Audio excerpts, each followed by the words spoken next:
La tercera lección de este bloque introductorio que marca la acción pública es la aproximación a la administración pública desde distintas posiciones teóricas. Están muy correlacionadas estas posiciones teóricas con la propia evolución de la democracia y los enfoques de la teoría política, los enfoques del pensamiento político. Me voy a centrar básicamente en tres, por resumir. La administración pública clásica o burocrática, la nueva gestión pública que aparece a finales de los años 80, finales de los años 80, la gobernanza que aparece posteriormente, y veremos también cuáles son las limitaciones de cada uno de ellos y sus aprovechamientos actualmente. Es decir, en resumen, lo que voy a tratar de transmitir es que hoy en día no hay una sola idea paradigmática de explicación de la administración pública y de la actuación pública.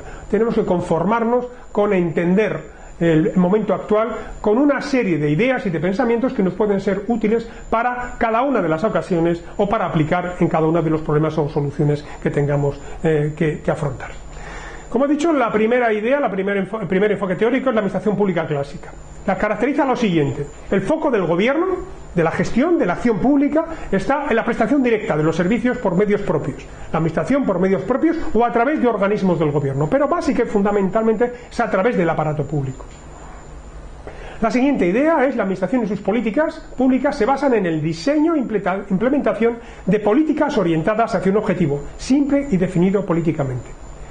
Es decir, se busca la simpleza y la generalización de los procesos administrativos sobre la base de una sociedad igualitaria y por lo tanto no atiende debidamente a la diversidad, porque el objetivo final máximo de esa sociedad es una sociedad uniforme, igualitaria, y ante esa sociedad responde una administración igualitaria y uniforme y con procesos comunes. La tercera idea es que los administradores públicos juegan un papel limitado en la toma de decisiones, aunque estén implicados en la implementación de las políticas públicas. Hay una diferenciación formal entre política y administración, entre políticos y funcionarios, aunque sean burócratas o altos funcionarios.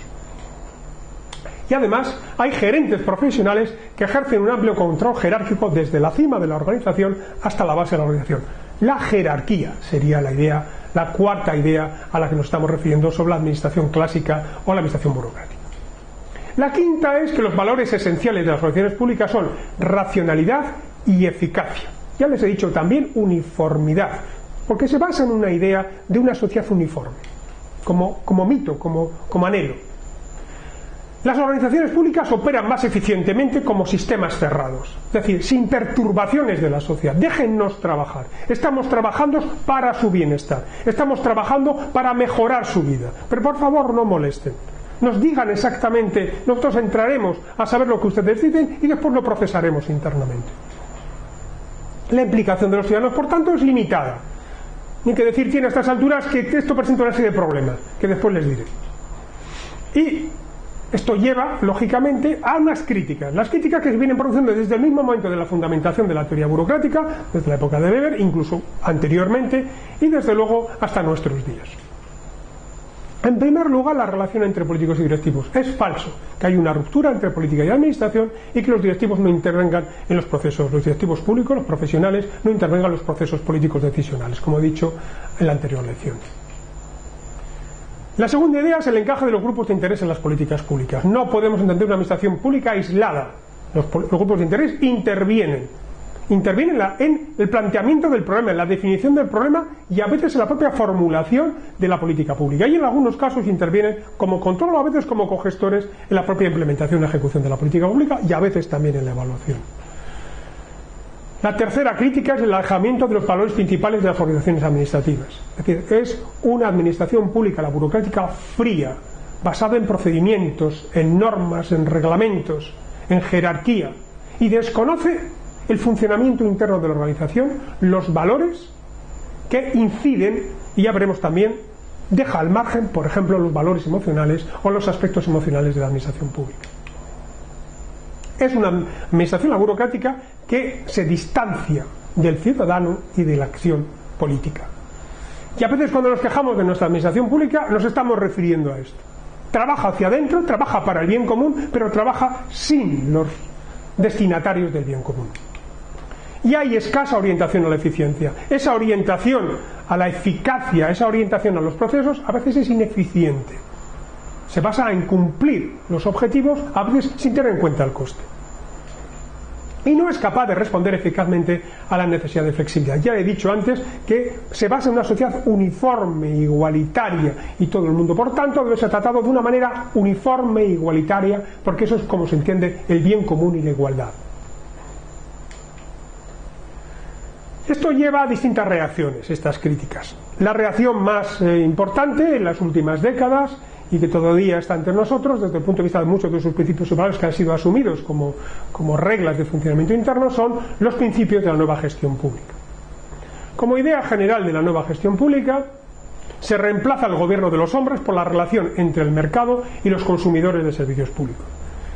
El administrado pasa a ser cliente o consumidor, y la administración es un mercado, y las administraciones públicas son mercados que compiten entre ellas para atender a los consumidores públicos, a los clientes públicos. La segunda idea de la nueva gestión pública es redefinir las relaciones con los políticos y los ciudadanos, asignación clara de responsabilidades, metas a los gestores y funcionarios públicos, de tal manera que se establezca una especie de contrato de relación para cumplimiento de objetivos basado en indicadores muy parecidos, lo más parecidos al sistema. Se recrea una especie de mercado público. La tercera idea es que el control directo de los ciudadanos sobre los gestores debe ser efectivo y deben de rendir cuentas ante ellos. Es decir, la rendición de cuentas, que tan de moda está muy fuerte en la nueva gestión pública. La cuarta idea es mayor competitividad en el sector público, introduciendo contratos y procedimientos de concurrencia pública. Competitividad, concurrencia, la relación entre principal y agente. Este tipo de ideas, que algunas de ellas aparecen en los textos, surgen de la nueva gestión pública, y algunas de ellas se han quedado entre nosotros de una manera eficaz. Dar más importancia a los resultados que a los procedimientos. Poner énfasis en el resultado, en el objetivo a cumplir por la política pública, más que a los procedimientos y a la defensa a veces de la responsabilidad interna en los aparatos públicos. Evaluar la consecuencia de los objetivos, su propia consecución, y conforme a principios de eficiencia y eficacia. Se introduce la evaluación del rendimiento, la evaluación de la institución, la evaluación departamental, la evaluación individual y la evaluación corporativa. A veces por órganos internos, pero también por órganos externos que rinden cuentas a la sociedad. Organizar el sector público sobre la base de productos y del mercado como sustituto de la burocracia. Ya lo he comentado antes. Se crea un mercado ficticio público. Introduce un estilo de gestión y prácticas del sector privado. El lenguaje, la forma de dirigirse al ciudadano, la forma a veces de apariencia de la administración pública, de las oficinas, de la atención, de los teléfonos, de las páginas web, recuerda mucho al sector privado, y se toman algunos de los avances del sector privado. Ya hay una frase que evidentemente se repite en muchos casos, que es hacer más con menos, la eficiencia, pero también un énfasis en la reducción de procesos, de tiempos y de procedimientos. ¿Cuáles son las críticas a la nueva gestión pública? Provienen lógicamente de la vieja burocracia, pero también provienen de otros enfoques. La efectividad gubernamental no garantiza por sí misma la democracia de alta calidad. Son dos cosas distintas. Se puede ser efectivo, pero no ser democrático de alta calidad. Son dos cosas distintas. Si no se alinean, si no, por eso la primera lección, si no se alinea realmente a principios como libertad, igualdad, como diversidad, o como evitar la fractura o la falta de cohesión social. La segunda crítica importante es: no otorga un papel relevante a la administración pública en el entramado social. La administración pública es un instrumento que apenas participa en las decisiones públicas, y cuando participa en las decisiones públicas tiene un papel muy secundario, muy medial, muy instrumental, y olvida, por tanto, la función social y política que antes he comentado. La orientación al logro de unos objetivos no es la base filosófica suficiente para la administración pública. La administración pública debe trascender el logro de objetivos concretos, medibles, evaluables, para ser ya no solo eficaz y eficiente, sino efectivo, para cumplir los fines políticos y sociales que tiene atribuidos por la sociedad y por los ciudadanos. No siempre es fácil importar técnicas y enfoques del sector privado, por la propia dimensión, por la propia finalidad que tiene la administración pública, y también por los propios procesos y por su propia implantación territorial. La tercera corriente es la gobernanza, y proviene de las críticas a la nueva gestión pública, las críticas también a la teoría burocrática, y también por el enorme desarrollo de la sociedad, de esa fragmentación, de esa diversidad, de esa manera plural de entender la realidad y la consecución de los objetivos de la comunidad. Ahí surge con fuerza la gobernanza y surgen con fuerza también otra serie de conceptos que ya hemos incorporado también al acervo del día a día de la administración. La primera reacción es de los enfoques colectivistas a la nueva gestión pública. La razón última es la pérdida de legitimidad democrática de las instituciones políticas. El deterioro de la legitimidad democrática de las instituciones políticas es importante en el mundo, más en unas regiones que en otras, más en el sur de Europa y en América Latina, más que en los países anglosajones, pero también en los países anglosajones. El Estado no puede atribuirse en solitario la determinación del interés público, ni trasladar juicios y valores de los ciudadanos a las fuerzas económicas. No lo hace ni en primer caso, ni logra trasladar los juicios y valores, las referentes de actuación, las necesidades a las fuerzas económicas. Necesita incluir en su desarrollo mecanismos estables de cooperación e intercambio de recursos, de talento y de conocimiento de los actores privados y sociales, a lo que me refería antes, de la responsabilidad social, de las organizaciones no gubernamentales, del ciudadano individual, del conocedor en estos momentos de los problemas y asuntos sociales, porque el talento ya mayoritariamente no está en el ámbito de la administración pública. Se podía haber dicho eso hace 30 o 40 años, pero hoy en día no. Hoy la mayor parte del talento y del conocimiento de una sociedad ya no están en el ámbito público. Hay que compartirlo con distintos agentes y con distintas organizaciones e instituciones nacionales e internacionales.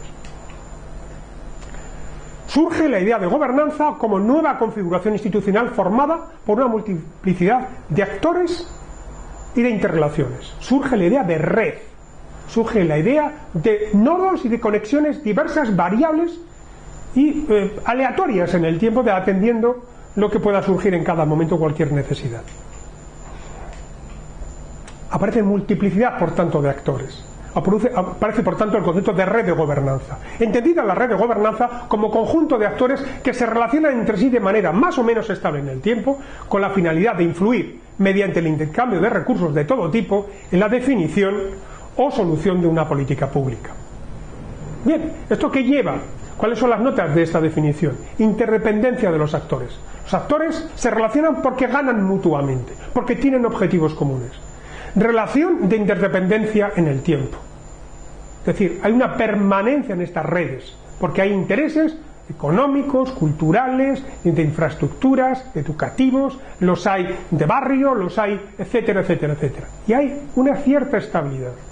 Hay diversidad de actores. Es decir, hoy no es posible en un municipio relativamente grande que un alcalde, que una alcaldesa, que un representante político pueda sentar en la mesa a todos los actores de su municipio, de su colectividad, de su comunidad. No es posible. Eso sí era posible hace unas décadas. Era posible que alguien se sentara y dijera: aquí estamos en esta mesa 10, 15, 20 personas que vamos a resolver los problemas que hay en este municipio, en esta colectividad, en esta comunidad. Hoy ya no es posible, porque surgen actores y necesidades distintas.